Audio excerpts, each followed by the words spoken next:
too addicted to watches. Today, we're looking at a watch that I wanted to add to my collection the moment I saw pictures of it.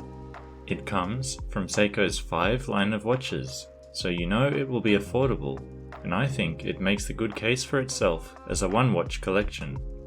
This is the Seiko 5 SNXS79.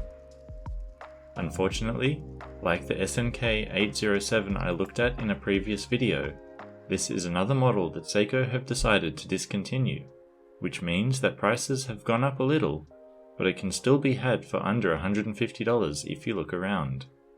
That's also the price for brand new condition. Because Seiko made so many of these little watches, there is still brand new stock floating around. This watch, as mentioned, comes from Seiko's 5 family of watches, which means a few things. First, it means it's affordable. Second, it means it's reliable. And third, it means there are going to be a whole bunch of other color options. Looking at watches that share this case design, we can see dials in blue, silver, grey, white, and even gold. They are all pretty good looking, but I was drawn to this grey sunburst one. Some have called it the poor man's Oyster Perpetual 39, and I can definitely see it.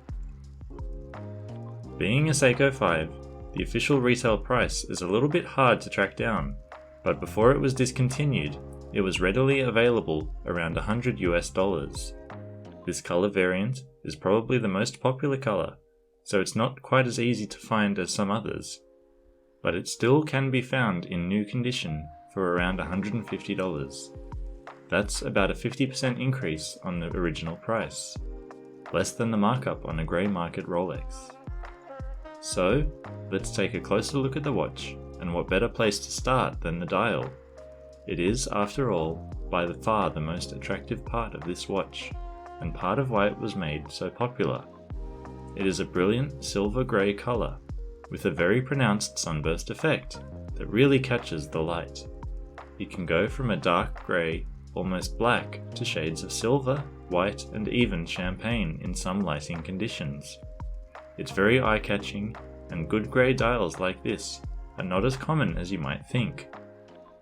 Moving even closer, we can see an applied Seiko logo, something you don't see much at this price point anymore, as well as the iconic 5 emblem that marks it as being from the Seiko 5 collection. The shield itself is surprisingly detailed, with horizontal patterning serving as a backdrop to the raised 5. Seiko kept it clean and simple with this dial. Under the pinion at the 6 o'clock position is just the word automatic in all caps, but it is small and unobtrusive. The only other printing on the dial is the movement either side of the 6 o'clock marker and the minute track around the outside of the dial. While we are down here though, did you notice anything going on with the crystal there? It's a little Easter egg in Seiko 5 watches. Etched into the underside of the crystal, just below the word automatic, is that same Seiko 5 logo. It's easy to miss, and generally you don't see it, but when the light hits it right, it's a cool little detail. The rest of the crystal is pretty standard. It's hardlex crystal, so it will scratch, and it is very flat, sitting flush with the top of the case.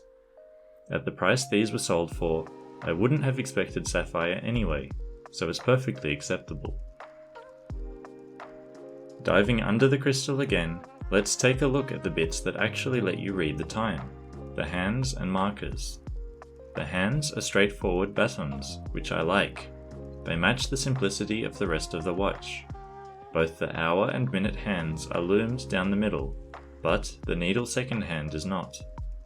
These work in conjunction with similarly shaped hour markers that share that loom. The edges are very sharp and crisp, as you get with applied indices. At 12, we have double batons to help you orient the watch after dark, as well as slightly larger markers at the 6 and 9.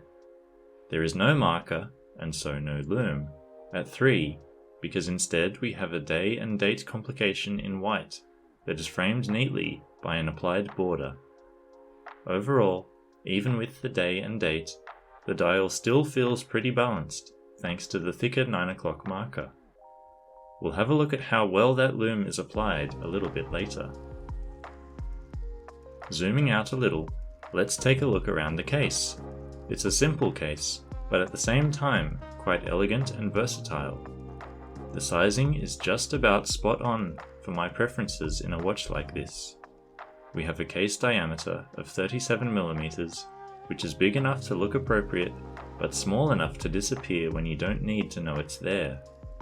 That, combined with a lug-to-lug of 42mm and female end links, made this case and watch very popular with the smaller wristed market too. Thankfully, the height of the watch is not out of control either, coming in at 11mm. It's a good thing it's not very thick, because the bracelet on this watch is very thin and lightweight, so it would look very out of place on a chunky watch. Unfortunately, that bracelet ends in 19mm end links, so it's a little awkward finding straps that fit it perfectly, but I find that 18mm straps don't look too bad on this watch. Surrounding the crystal is a polished bezel that catches the light nicely. It's neither thick nor wide, and while there are different strokes for different folks, I like that in a bezel. It looks well in proportion to the case and dial. The shape of the case is not a shape that I would like if you just described it to me. It's very round and just a continuous curve from one lug to the other, much like the Seiko Turtle, which I'm not a huge fan of. This watch, however, I do like. Where the Turtle feels wide and chunky, this one manages to feel slim and sleek. Though, when looking from the side, the case profile is almost dead flat. Every surface of the case is highly polished, but is not overwhelming because of how narrow each plane of the case is. The crown on this watch is recessed at the 4 o'clock position, which I quite like. It is pretty small, but there is a cutout on the underside of the case to help you pull it out. As you'd expect, it's not signed and doesn't screw down. What does screw down is the caseback that provides a slightly disappointing 30 meters of water resistance. Also slightly disappointing is the fact that it's not a display caseback like the one on the SNK807 we looked at in a previous video.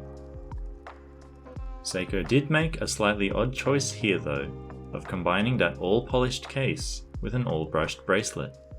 The bracelet on the Seiko 5 watches are notorious for being cheap and nasty. If I'm honest, this one definitely isn't great, but it's passable. It features hollow end links and folded links rather than solid ones, but it hasn't pulled any of my hairs yet and is very comfortable on wrist. As I mentioned, the links themselves are quite thin, which I feel is appropriate. They are designed to look like a 3-piece link and suit the watch. I have seen people online that have replaced it with a more solid aftermarket bracelet with bigger links, but to me it didn't look right. The watch looked bottom heavy on a thicker bracelet. As we'll see later though, this watch does look good on a leather strap. The clasp is pressed as you would expect, but it does have a good amount of holes for micro adjustment to ensure you get a good fit. I've held off long enough, let's have a look at the lume. Based on those fairly large indices, you'd expect some decent after dark legibility, even though it is a watch from Seiko's budget line. While not spectacular, it is actually decent and serviceable. There is definitely enough to get a read of the time in the dark. It's using Seiko's proprietary LumiBright, which always performs well. Now, let's get it on wrist and see how it wears. As you can see, the 37mm case suits my 7-inch wrist very well, but I think that it will also fit larger ones too. The short lug-to-lug helps it to wear well on small wrists, but the flat case profile also helps it to have some presence on larger ones too. You can see that the low height helps it to sit really well on wrist and increases the versatility.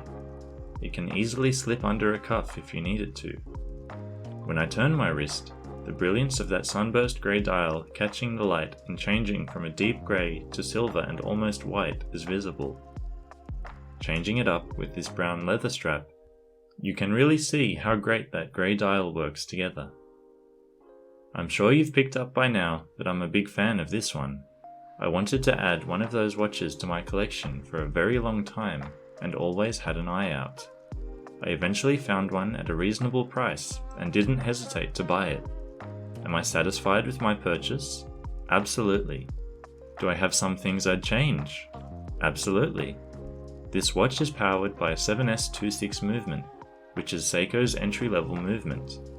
Now, this is a budget watch, but other watches in a similar price range are able to offer NH35s at the same price, so why not Seiko themselves? The other change I'd make is to that lug width. I think at 20mm the proportions of the watch would still look fine, and even as it is now, you can see that the first link of the bracelet flares out wider than the end link, so it shouldn't really matter what the lug width is anyway. Why not make it a common one? That said, I don't think this watch will be leaving my collection anytime soon. It's a watch I can grab for any occasion and know will fit in. With good grey dials like this one being hard to find, if you can find one, I highly recommend it.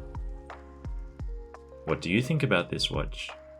Could you have this watch as your one watch collection? What's your favourite Seiko 5? Let me know in the comments, and I'll see you next time.